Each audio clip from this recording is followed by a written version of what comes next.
Hey, what's up guys, I'm Arnavino and this is the unboxing and review of the Cherry Mobile Flare HD, the newest series of the Flare family, and it will be out by January of 2014. So, it is a 4.3-inch IPS HD display with a 1.2 GHz quad-core processor and powered by an Android Jellybean 4.2.2 and 1 GB of RAM. The camera is a 12 megapixel back and a 5 megapixel front and also a quad band mode. So let's take a look first what's inside the box. So here's the unit, a color black version, but still we don't know if they will release a white version of the Flare. The next one is the portable charger, which is a 1000 mAh, but as you will see, it is the old version, which is a larger version compared to the Flare S charger, which is the new and the smaller version. So here is the battery, and with a 1800 mAh, which is I think so far the highest battery pack of all the Flare series. And another one is the headset with a microphone and talk button, which is also another fresh look from their stock headsets.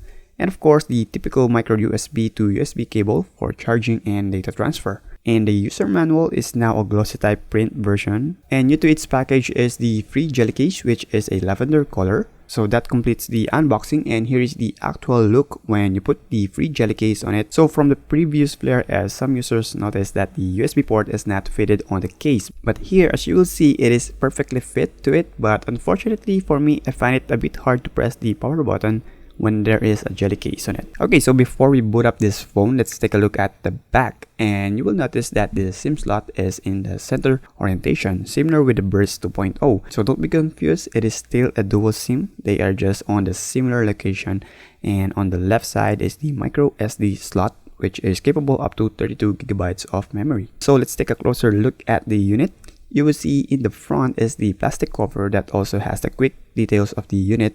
And once you've removed it, you will notice it doesn't have a screen protector. So be sure to buy a screen protector. So while we boot this up, let's take a look at the design build. It is very noticeable that it is similar design with the first Flare, but 6-year version and a slimmer type. You will see at the back is the 12 megapixel camera with autofocus and a small LED flash on the left side and with the Flare HD logo in the center. And on the left side is the volume rocker, and at the bottom is the microphone and the speaker at the back of it. And on the top is the power button, USB connector, and a 3.5mm jack for the headset. And in front, you will notice that the 3 capacitive buttons is oriented in a different way, which is the back button is on the left side while the menu button is on the right. And on the top is the 5 megapixel camera, speaker grill for the calls, and the sensors, but unfortunately it doesn't have a LED notification light. So it already boot up. Let's check the UI. The lock screen is a customized app called Start, which there are lots of configuration you can do to it, like changing the themes, hover some of the icons to access some of the quick apps like camera, music, Facebook, Twitter, and other stuff. This lock screen is actually available in the Play Store, but this is a modified version dedicated for the Flare HD, which here you will see there are a lot of themes that you can choose, and unfortunately it is built in the system, so you cannot uninstall it. The interface is still a vanilla Android, which is initially very smooth, no issues of stuttering or even ghosting while scrolling or navigating. The display is really gorgeous. It's really an IPS HD display with a 1280 by 720 screen resolution with also a 320 ppi. So with a 4.3-inch display, you will really see how crisp and sharp the details on the screen. Touch typing is really responsive even on a landscape or portrait mode, and so far no dead spot on any point. And take note, it is a 5 multi-touch capable phone, so no issues of touch or collide bug upon testing this phone. I tested it out with a stylus capacitive pen.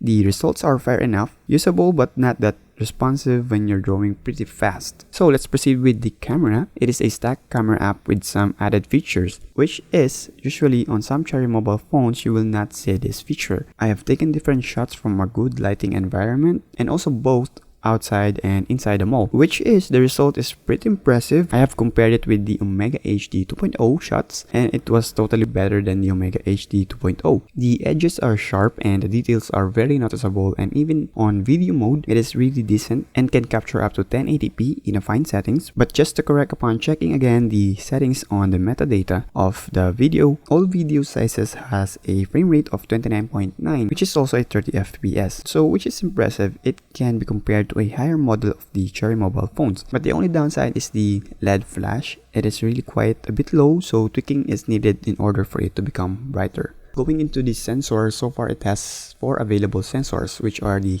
accelerometer, light, proximity, and sound sensors. And so far it doesn't have a magnetic sensor. Well, based on spec sheets given to us, it was a Mali 400, but just to correct, Cherry Mobile has given a statement that it was a typographical error on their end. The real GPU of it is a PowerVR SGX 544MP. But don't worry, because so far this GPU can render pretty good in high graphic intensive games. And so with that, let's take a look at the benchmark just for us to have some initial data before we proceed with the gaming. First is looking at the CPU-Z. It's a MT6589 chipset with a 4.2.2 Jellybean. For the quadrant, it resulted to 4752, which is pretty high for a typical quad-core phone.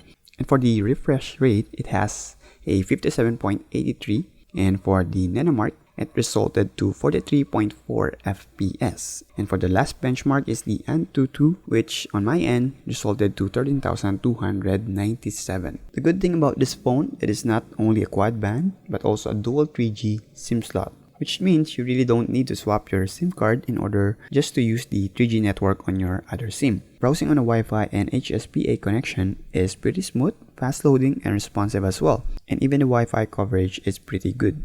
And for some users, you will really love this phone because for people who install tons of apps, you will really need this. The default storage is the SD card. You can even transfer apps from internal storage to SD card, which is really very convenient. And of course, the internal storage is also 1 GB, so you will really have good storage for your apps. Another good feature of the phone is that it is a Ctia compliant phone, so it means you can control your music via the pause and play button on your headset, and even the quality of the sound will be much better on this one. Because the sound quality of the speaker is really good, be sure to not maximize the volume of the phone. I think the speaker cannot compensate the actual volume of the phone, so be sure to just set it on the average settings. Both 1080p and 720p are playable on the stock video player, so you really don't need to use third-party apps just to play this kind of resolution.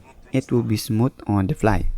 So for the gaming part, very impressive. It can handle casual and 3D graphic intensive games. So I separated the video for the gaming. You can go click the annotation buttons there so you can watch the full video of all the games I tested the phone with. But overall, I did find some issues on the Asphalt 8. It's quite having a stutter or skipping frames while playing the game, but then it is still playable and manageable, but you can always lower the display settings of the game for you to have a better experience. But overall, it can handle 3D graphic intensive games. So in terms of battery life, when you're using it for gaming and pushing it to the full settings, you will encounter heating on the back, but then it is not that hot as the other phones. It is the usual heat that you encounter on the typical smartphones. But with that, also it can affect the battery. So for having a 1% drop, you might see a larger drops like 2% to 4% of drops on the battery. So overall, for full gaming usage, it can last 3 to 4 hours. But if you're going to use a battery saver app, it might give additional juice for about an hour. But for a typical usage, both gaming and social media, it can take around 6 to 8 hours without the battery saver. But for a standby time, it can last around 12 to 16 hours with a battery saver to control the usage of the Wi-Fi and other stuff that uses much battery power. So that is my unboxing and review